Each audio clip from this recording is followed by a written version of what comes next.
सातबाऱ्यावर नाव नाही म्हणजे जमीन तुमची नाही, कायदा असं म्हणत नाही. तुम्ही किंवा तुमचे वडील किंवा आजोबा पंजोबापासून तुम्ही जमीन कसत आहात, त्या जमिनीवर पीक घेत आहात, त्या जमिनीचा कर देखील तुम्ही भरत आहात, पण सातबाऱ्यावर नाव नाही. आणि आज कोणीतरी तिराहित व्यक्ती त्या जमिनीवर दावा करत आहे. लोकांना येथे वाटतं सातबारा म्हणजे मालकीचा पुरावा, पण प्रत्यक्षात याच कारणामुळे लोक कोर्टामध्ये केस हारतात. लोक येथे कोठे चुकतात?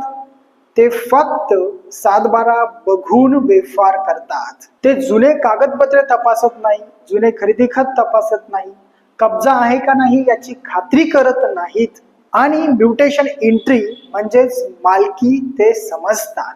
परंतु मालकीचा मुख्य पुरावा हा नोंदणीकृत दस्तऐवज असतो. सातबारा हा फक्त महसूल रेकॉर्डचा पुरावा आहे, हा मालकीचा अंतिम पुरावा नाही. म्हणूनच सुप्रीम कोर्टाचे म्हणणे आहे की रेव्हेन्यू रेकॉर्ड, टायटल प्रूफ आणि पजेशन हे तिघ जर असतील तर तुम्ही पूर्णपणे मालक आहात. येथे उदाहरण तुम्हाला देतो. एका व्यक्तीने 2005 मध्ये खरेदी खताने जमीन खरेदी केली, परंतु त्यावेळेस त्याचं नाव सातबाऱ्यावर लागलं नाही आणि तीच जमीन 2015 साली एका दुसऱ्या व्यक्तीने विकत घेतली.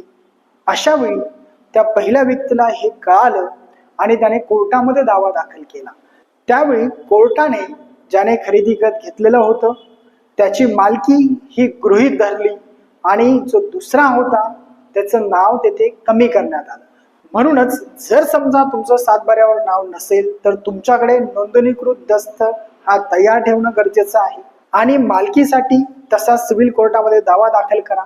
तसेच रेव्हेन्यू फेर होण्यासाठी तसा अर्ज करा.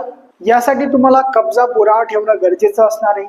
येथे तुमचं पीक पाणी असेल किंवा कुठली पिके तुम्ही घेत असाल, तसेच कर पावत्या असतील, नोंदणीकृत खरेदी खत हे तपासून घ्या, जुने कागदपत्रे काढा, तसा वकिलांचा सल्ला घ्या, तसा सर्च रिपोर्ट काढा. आणि येथे कोणत्या गोष्टी टाळायच्या तर फक्त सातबाऱ्यावर विश्वास ठेवू नका. तसेच तोंडी कोणी सांगत असेल त्यावर विश्वास ठेवू नका. तसेच कुलमुक्तार पत्राच्या आधारे व्यवहार करू नका आणि बिना रजिस्ट्री पैसे देऊ नका.